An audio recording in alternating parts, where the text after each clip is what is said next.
Alors bonjour, on est à l'édition 2019 du Congrès de l'ACPEC. Je suis avec Sylvie Cressy, membre du CA de l'ACPEC, coordonnatrice de cette merveilleuse initiative de l'ACPEC. Puis elle porte beaucoup de chapeaux. Elle anime même un atelier cette année qui est sur le postsecondaire. Ouais. Bon. Puis il y a plusieurs personnes, je pense, qui ont cette idée préconçue-là que si on enseigne nos enfants à la maison, c'est comme un cul-de-sac. Rendu à la fin du secondaire, il n'y a pas de diplôme, il n'y a pas d'options qui s'ouvrent. Donc, est-ce que tu peux démystifier ça un petit peu, les options qui s'ouvrent à nous là, à la fin du secondaire? Alors, d'entrée de jeu, je vais dire que c'est quelque chose qui nous préoccupe tous comme parents quand on choisit de faire l'enseignement à la maison. Et moi, quand j'ai commencé le secondaire, quand ma plus vieille a commencé le secondaire, je me suis remise en question, justement, en disant est-ce que je suis en train de ruiner la vie de mon enfant parce que nous, comme parents, nous avons choisi de faire l'enseignement à la maison, alors que c'est pas son choix personnel. Mais j'ai parlé avec un ami qui, lui, a été enseigné à la maison comme enfant, qui était maintenant adulte et parent qui enseignait à la maison à ses enfants. Et il m'a dit, à un moment donné, il dit toutes les options ont des avantages et des inconvénients. Si tu envoies ton enfant à l'école, dans les écoles privées ou publiques, tu as des avantages et des inconvénients. L'enseignement à la maison a ses avantages et ses inconvénients. Donc, mais il dit, malgré les inconvénients de l'enseignement à la maison, je vais quand même choisir de faire l'enseignement à la maison. Je dis, c'est une bonne façon de voir. Fait que la première chose qu'on doit se poser comme question, c'est quoi notre objectif quand on fait l'enseignement à la maison? C'est quoi qu'on poursuit comme objectif? Puis pourquoi qu'on fait l'enseignement à la maison? Fait que ce serait cette question-là qu'on doit répondre d'abord et non pas, bien, ça peut être... Et aussi, c'est quoi le plan de Dieu pour la vie de mon enfant? Nous, comme parents, c'est notre devoir et notre responsabilité, c'est de diriger nos enfants dans le plan que Dieu a préparé pour eux. Donc, oui, ça peut être des études postsecondaires, mais ça peut ne pas être ça aussi. Alors, fait que la vraie question, c'est quoi le plan de Dieu pour la vie de mon enfant? Ça fait qu'une fois qu'on a démystifié ça ou qu'on a, là, bien, on peut faire les étapes. Fait que si c'est de poursuivre des études postsecondaires, bon, c'est sûr qu'au Québec, c'est plus, en guillemets, difficile parce que je pense qu'il y a un manque de connaissances de la part des institutions postsecondaires. Patrice et moi, on est allés visiter quelques endroits, il y avait des portes ouvertes là, ce printemps. Puis là, on a parlé à l'école à la maison. L'école à la maison, c'est quoi ça? Fait qu'il faut aller ouvrir des portes.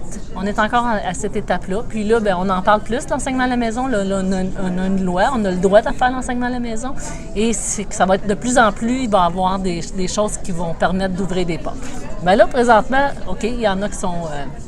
c'est un petit peu plus difficile.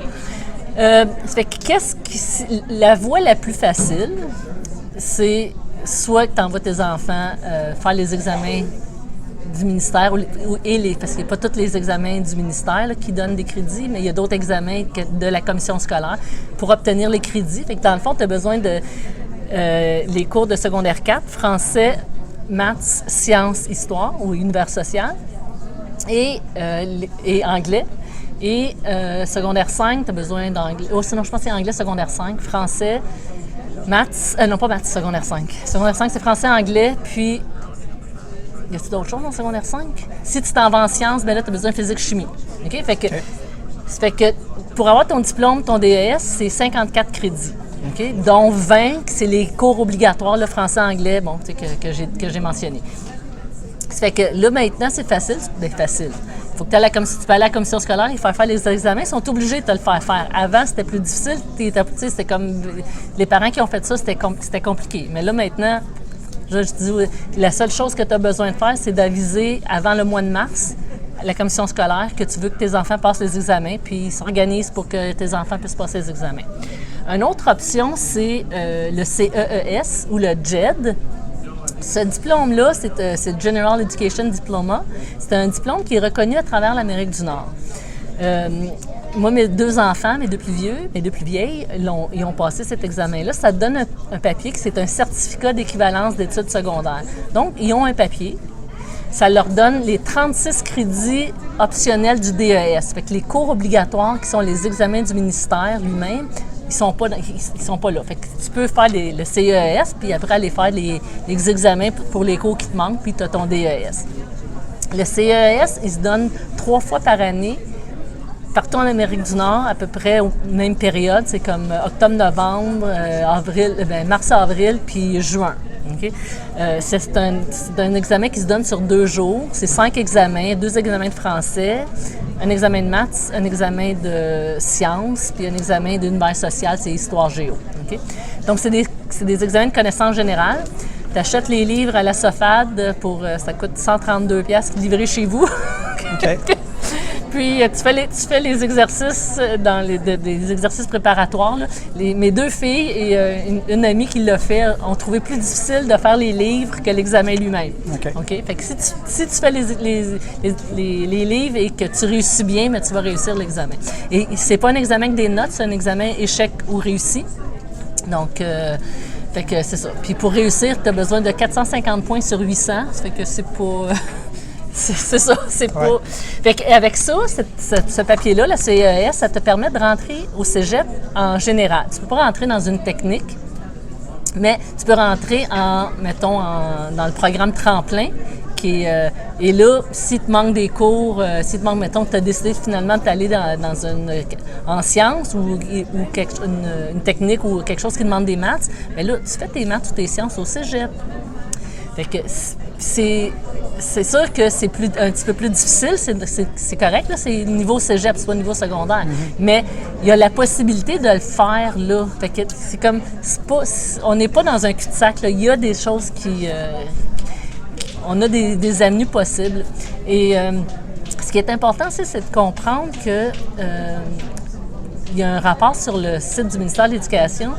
C'est un vieux rapport, il date de 2004 là, ou 2009, mais ça dit sur 100 enfants qui commencent l'école à 6 ans, il y en a 6 qui terminent leur université, il y en a 9 qui terminent leur université à 22 ans.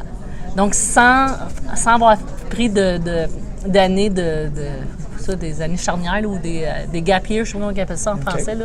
Ça fait que c'est comme l'exception, c'est 9 Alors, si notre enfant, à la fin du secondaire ou à la fin de son parcours d'école-maison, il ne sait pas ce qu'il veut faire, c'est pas si grave que ça. Il faut se sortir de cette philosophie qu'on essaie de nous dire faut que tu suives, faut que tu suives le parcours là, sans arrêt, puis faut que tu saches où tu t'en vas tout le temps, tu sais.